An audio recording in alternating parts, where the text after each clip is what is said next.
O rei Canuto, aos poucos, parece ter esquecido quem ele foi algum dia e todos os ensinamentos e a sua própria essência, mas elas continuam dentro, mas bem dentro lá do seu coração, e talvez ainda ele possa ser salvo.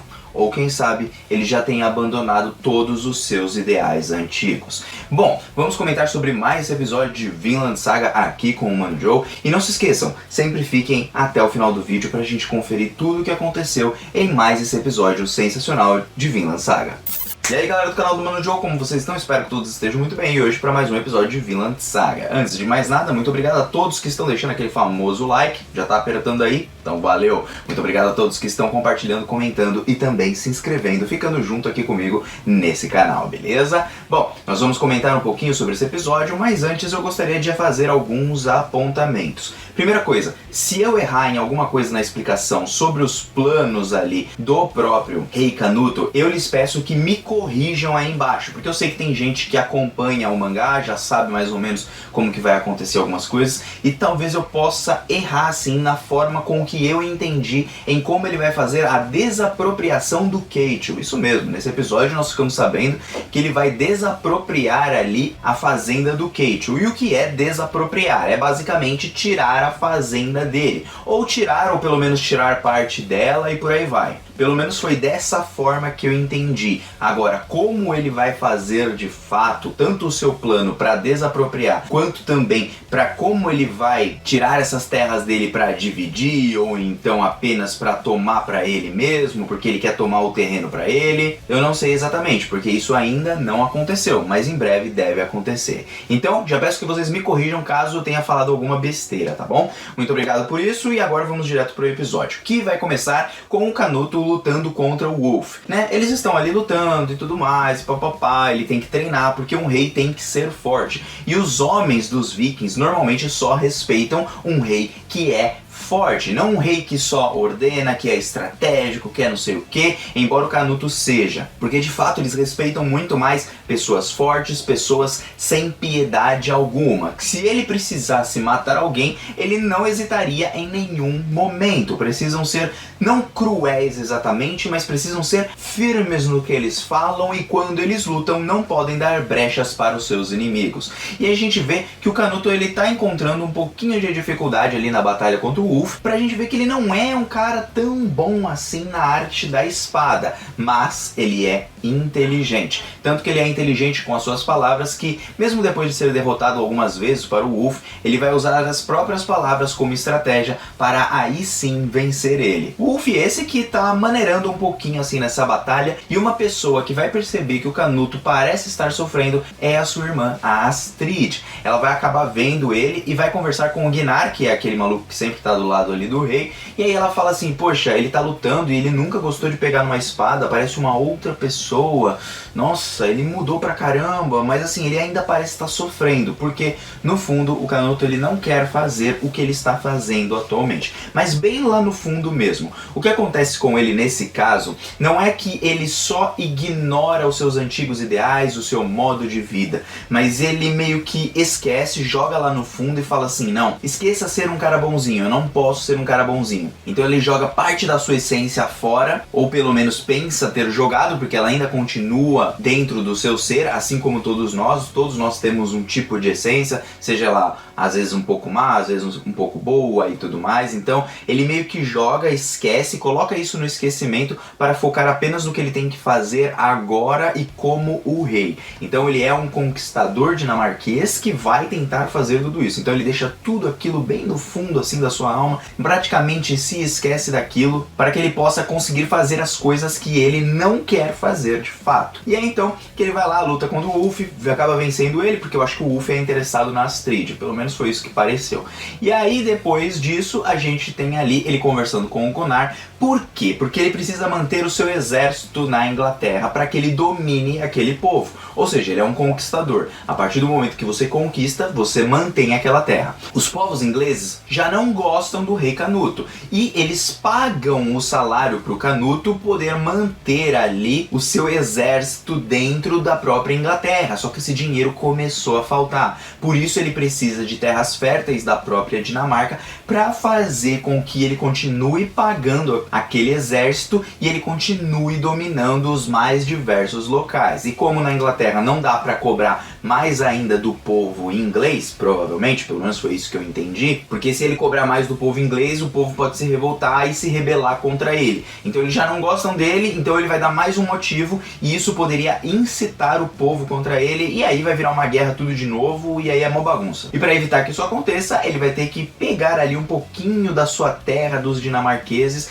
desapropriar algumas terras, provavelmente tomar para si, né? Não criar ela a partir de terras virgens, ou seja, não pegar e criar desde o começo, né? Fazer uma obra e esse tipo de coisa, porque isso seria muito a longo prazo. Então o que ele precisa? Pegar terras que já estão prontas e usar elas para pegar tributos e com isso pagar ali o exército e manter o exército dentro da Inglaterra. Tudo porque ele é um conquistador, pelo menos foi dessa forma que eu entendi. E aí ele vai fazer a desapropriação de algumas pessoas. E aí um detalhe importante é, olha, ele vai desapropriar, por exemplo, o Ketil, que é filho do Sverkel, que é o que está cuidando lá da terra onde o Thorfinn é escravo. E aí que vai o ponto, além dele e outras pessoas que serão provavelmente desapropriadas, eu quero entender como ele vai fazer isso sem deixar com que os próprios dinamarqueses percam a fé nele, porque ele também está sendo o rei agora da Dinamarca, porque o seu irmão acabou de morrer. Então, cara, eu quero entender como é que ele vai fazer essa parte da política pra gente ver como a política é algo sujo. Não era pra ser algo sujo, mas os humanos mexendo na política normalmente fazem coisas sujas para poder atingir o seu objetivo, né, para ele continuar se mantendo ali no poder. E por isso ele entregou praticamente a sua alma pro diabo, né, a sua alma pro seu pai também, para que ele se tornasse esse tipo de pessoa. Mas no fundo a sua própria irmã percebeu que ele não tá gostando de fazer isso, mas ele faz. Ele faz porque ele é obrigado por si mesmo e para manter a ordem do seu próprio reino e manter também os seus soldados confiando nele, tanto na sua parte de força quanto também na sua política e suas estratégias como um militar. Ele faz tudo isso. Então achei um ponto interessante. O Canuto, ele é um cara inteligente. Agora resta saber como ele vai fazer de fato essa desapropriação, porque eu achei que ele já ia fazer nesse episódio, mas ele ainda não fez. Bom, de toda forma, o próprio Ketil vai lá para a terra deles e tudo, para Dinamarca, fica sabendo que o Haroldo morreu, trouxe alguns presentes, vai tentar fazer algum tipo de negociação com ele e até mesmo consegue ali uma audiência com o rei, né? Porque o rei está interessado ali em desapropriar a sua terra, mas não é isso que ele vai falar logo no começo. E outra coisa que a gente vê nesse episódio é que apareceu, segundo o Hatvika falou pra mim, é o Bug Eyes, né? Os olhos esbugalhados, que é um cara bem parecido com o Thorfinn, vamos dizer assim, tirando seus olhos esbugalhados, que virou filho do Leif Erikson, que é aquele velhinho que ficava lá junto com o Thorfinn e tudo, se eu não tô enganado é o tio dele, não é? É que eu agora não lembro se era tio, que parentesco que ele tinha, mas eu lembro que era o cara das navegações, né? Que pegava ali o barco, levava eles e tudo mais, não sei o que. E aí o Leif, ele tá com esses filhos adotivos e parece ter mais de um filho adotivo, provavelmente, que ele tirou ali da escravidão procurando pelo Thorfinn. Outro detalhe é que ele dá o nome de Thorfinn para os olhos esbugalhados. E a gente vai conhecer esse Thorfinn 2.0 da Shopee quando ele tá brigando praticamente com o Omar, que vai direto pra cidade, alguém tromba nele, ele se acha o bonzão, e aí ele começa a brigar com o cara, porque o cara queria, de alguma forma, na visão dele, fazer ele comprar os tecidos, e o pior de tudo é que era verdade, mano. O pior é que o Omar não tava mentindo, e o pior é que o Bug Eyes também não tava mentindo. Então ficou uma sensação assim engraçada. Porque o Omar vai lá, mostra a espada pra ele, fala que é um homem, que não sei o que, paga de orgulhoso e tudo, mas é um merda, é um fracote no final das contas. Tanto que aparece o Ketil, vai lá, dá um tapa na cabeça dele e fala assim, ó, acabou, filhote. Você não comprou essa espada, você não é um homem digno, então cala sua boca aí, ó, toma, filho, paga aí, ó, isso daqui deve cobrir todas as despesas aí pro meu filho aí ter jogado seu tecido no chão que você ia vender.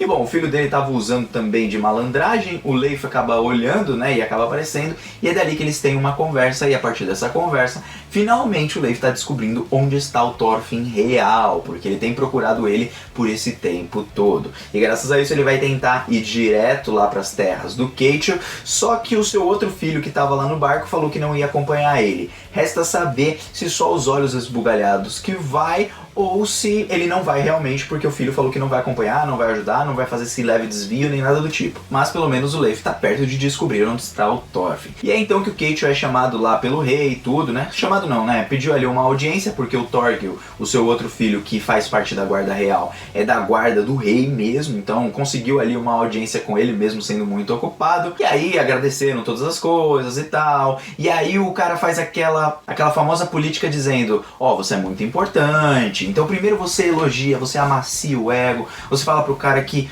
as coisas estão indo bem pra você, que bom, você faz parte da Dinamarca, você é muito importante e tal, pra deixar o cara bem confortável e depois, ó, cortar a cabeça dele quando ele menos espera. Só que o Omar acaba se levantando e pedindo pra fazer parte do exército, porque ele quer fazer parte do exército, quer mostrar sua força, suas habilidades com a espada, mas o cara é um bosta. E aí ele vai cortar, mano, ele vai cortar um porco, velho, e ele não consegue cortar o porco, ele corta como se fosse faca. Meu Deus, que vergonha o Ketil passou nesse momento. E o próprio Canuto falou, esquece essa merda aí, ó, tô indo embora, depois eu vejo aí com o pessoal do exército se você pode entrar. Só que ele vai usar isso contra o Ketil, trazendo talvez o próprio Omar, pelo que ele conversa ali com o Wolf e o próprio Gunnar, algum tipo de estratégia onde eles usam o Omar para talvez acusar ele de alguma coisa ou acusar o pai dele de alguma coisa e com isso fazer com que ele desaproprie as terras do Ketil sem perder a moral de todo o povo viking ou das outras pessoas ali ao redor. É como se falasse assim, pô, você não sabia? O Ketil na verdade ele roubava o rei Haroldo. E aí, meu, aí você já viu o que pode acontecer, né? Todo mundo vai acreditar na palavra do rei e não vai acreditar na palavra do Ketil, que poderia ser, ali naquele caso, inocente. E é então que, ó, Balbal Nicolau, vamos desapropriar sua terra porque você não mereceu tudo que você tem até agora. E aí eu pego lá e domino e tomo pra mim, com essas terras férteis eu garanto dinheiro e com esse dinheiro eu vou lá e pago o meu exército que tá na Inglaterra, mantendo assim o poder e evitando atrito com os outros nórdicos aqui da Dinamarca. Uma estratégia inteligente, política, mas que é muito corrupto e é muito sacana, ela é, mas é o mundo da política, é assim. Vocês acham que aqui no Brasil é diferente? Aqui é bem pior, filho. Quem você acha aí que é bonzinho e tudo, são tudo uns merda. Então da mesma forma o Canuto vai fazer a mesma coisa e o Ketil tá achando ali que tá abalando, mas não tá abalando porcaria nenhuma e ainda envergonharam seu próprio pai na frente de todo mundo, na frente do Wolf, não sei o que. E termina ali o episódio. Gente, foi um episódio interessante, assim, eu gostei bastante dessa parte política, tá envolvendo umas coisas assim. Acho que vai ter briga, né? Segundo o que me disseram, vai começar ali umas lutinhas, umas brigas. Agora, por que vai ter briga, eu não sei. Sei lá se o povo do Ketil não vai querer ceder as terras, porque não tem só terras dele, né? Tem terras que ele deu para os servos, que pertencem a eles. Será que eles vão brigar no final das contas? Ou será que alguém vai tentar invadir a Dinamarca nesse tempo e aí ele vai ter que lutar ao mesmo tempo? Não sei, né, cara? Eu sei que o Canuto ele mudou muito, mas a sua essência ainda tá ali e talvez através do Thorfinn, ou ele se encontrando com o Thorfinn em algum momento, ele se lembre de quem ele foi algum dia e talvez veja que se o Thorfinn conseguiu se tornar alguém melhor, talvez ele possa voltar a quem ele era antigamente. Bom, não sei, né? Não sei o que pode acontecer. Não espero o comentário de vocês aí com spoiler, tá? Comentário normal, sem spoiler, porque senão estraga a minha experiência aqui com o anime. Então, Mano Joe está vazando. Até um próximo vídeo. Gostaria de saber o que vocês acham sobre o Canuto e se ele ainda pode mudar de alguma forma. E tô indo nessa, galera. Até um próximo vídeo e te aguardo. Até lá. Fui!